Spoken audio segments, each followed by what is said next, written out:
So, hey, grace and peace, everyone. I hope everyone is having a great day. It is Thursday. It's kind of gloomy where I am, but at the same time, I am here and grateful to be alive in the land of the living. So, I'm coming to you from Staten Island. I'm here with my daughter in Staten Island, hanging out in the area while she works. And so, yeah, I'm like the mom personal chauffeur. But anyway, that's neither here or there. So we're going to talk about toxic relationships, and I know it's been a minute since I've actually done a live, but the last time that I did do a live, a lot of people were asking about leaving toxic relationships and things of that nature.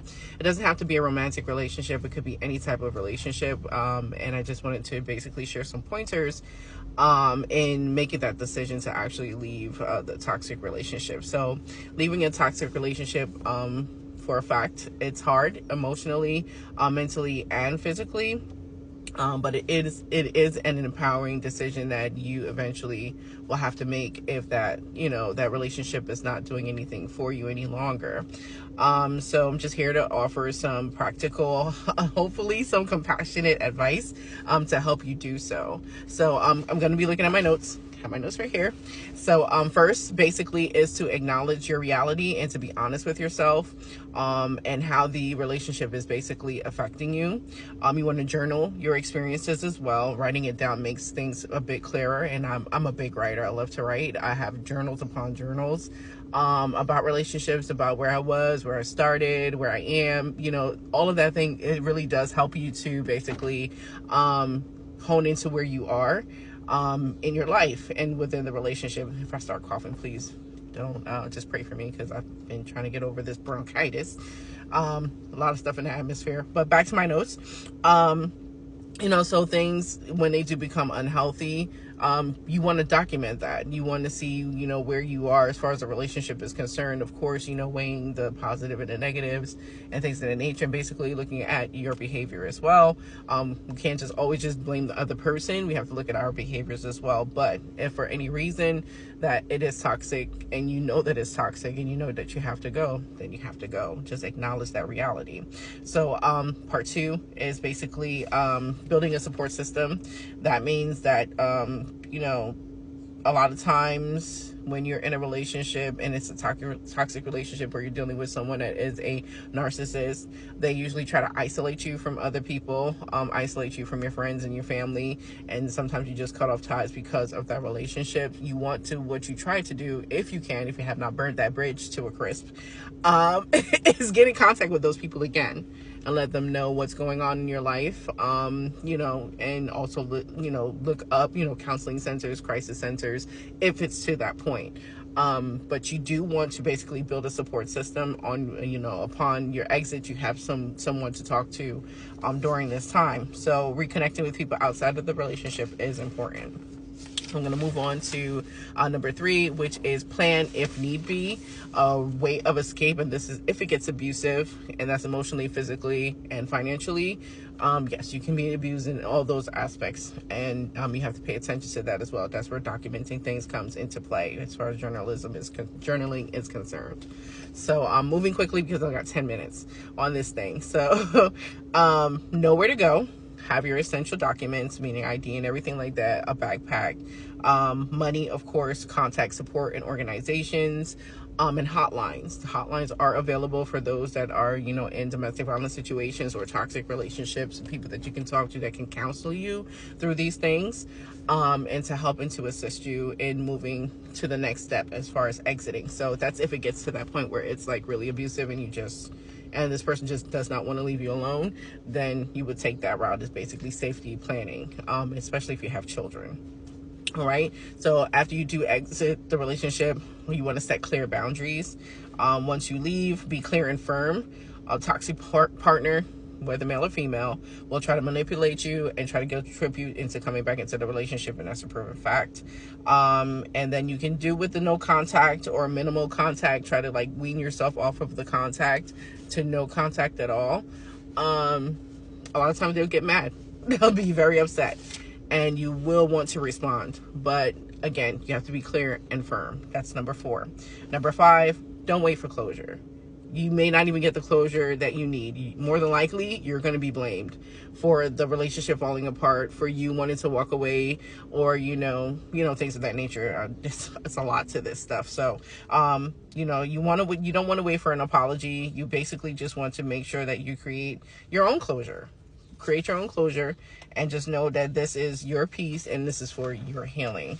And number 6 is to focus on your healing. Basically, going to therapy, counseling, prioritizing self-care, whatever that self-care may be. And that does not mean therapy shopping and putting yourself in a hole.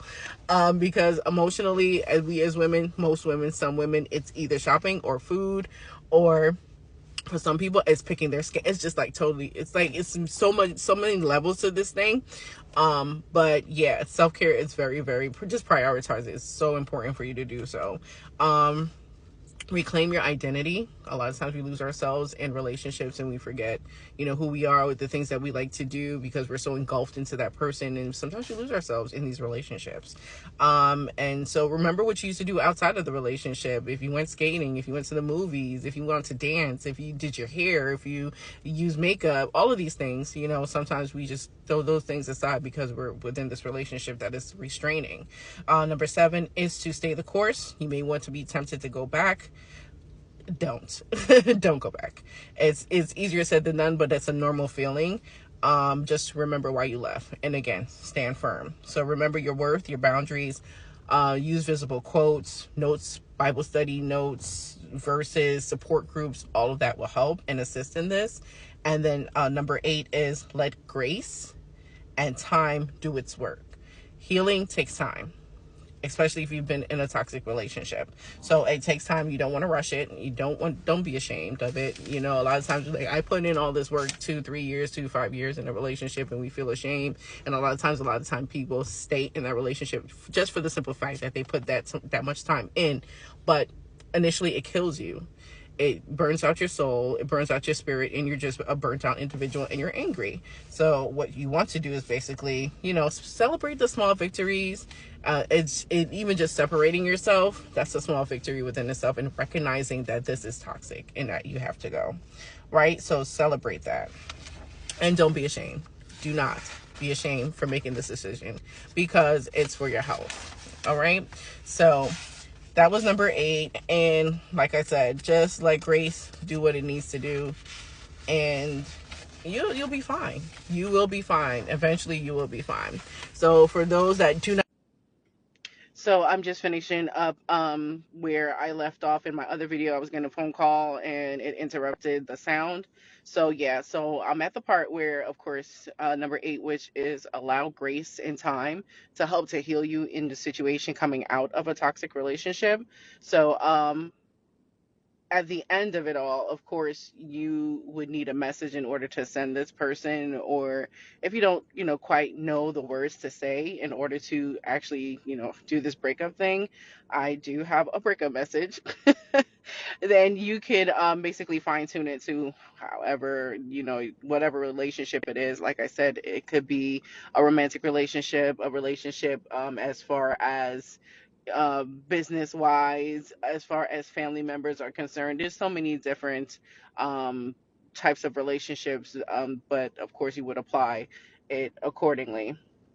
And so I'm just going to just give it to you an example of it and just leave it at that. So the breakup message goes: I've taken the time out to reflect, and I've come to the decision that this relationship is no longer healthy for me. I need to step away for the sake of my well being.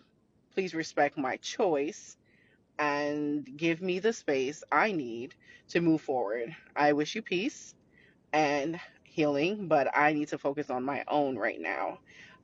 This is my final message, and I won't be engaging any longer. Any further communications will not be coming basically from me anymore. So that's what you want to do. You want to send it to the individual. Of course, like I said, you could tweak it to however you want to word it, but this is just like an example of what you would say.